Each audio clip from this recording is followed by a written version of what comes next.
북한이 핵무기로 일본을 공격할 능력을 이미 갖춘 것으로 보인다고 일본 정부가 처음으로 명시했습니다. 일본 정부가 내놓은 방위백서에는 올해도 독도 영유권 주장이 되풀이됐지만 한국에 대한 날선 표현은 일부 사라졌습니다. 도쿄에서 이경아 특파원입니다.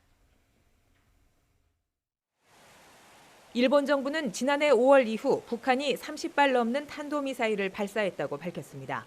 이 중 신형 단거리 미사일은 낮고 변칙적으로 날아 기존 미사일 방어망으로 탐지가 어려울 수 있습니다. 올해 일본 정부가 내놓은 방위백서에는 빠르게 발전하는 북한 미사일 기술을 큰 위협으로 담고 있습니다.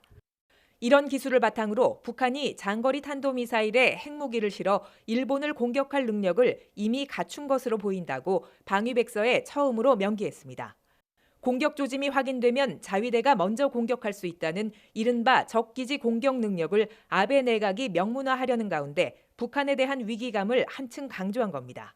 新しい脅威というのが開発をされているわけでございますから、それにどう対抗していくのか、あらゆるカードをテーブルの上に並べて議論をする、そういう必要があろうかと思っております。 독도에 대한 영유권 주장은 지난 2005년 이후 방위백서에서 16년째 반복되고 있습니다. 지난해 러시아의 독도 영공 침범 당시 한국과 러시아의 외교 경로로 항의했다는 내용과 유사시 항공자위대가 출격할 수 있다는 기술도 그대로 유지됐습니다.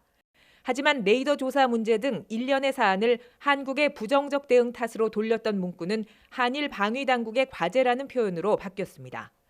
또 한국이 지난해 11월 지소미아 종료 통보의 효력을 정지시킨 것은 한미일 연계의 중요성을 고려한 결정이었다고 평가했습니다. 올해 방위백서는 코로나19 이후 국제 질서가 크게 변화할 것이라는 분석과 함께 중국에 대한 견제가 특히 두드러졌습니다. 중국이 영향력을 확대하기 위해 의료 물자 등을 전략적으로 세계 각국에 제공하면서 동시에 가짜 정보 유포 등 다양한 선전 공작을 하고 있다고 기술했습니다. 도쿄에서 YTN 이경아입니다.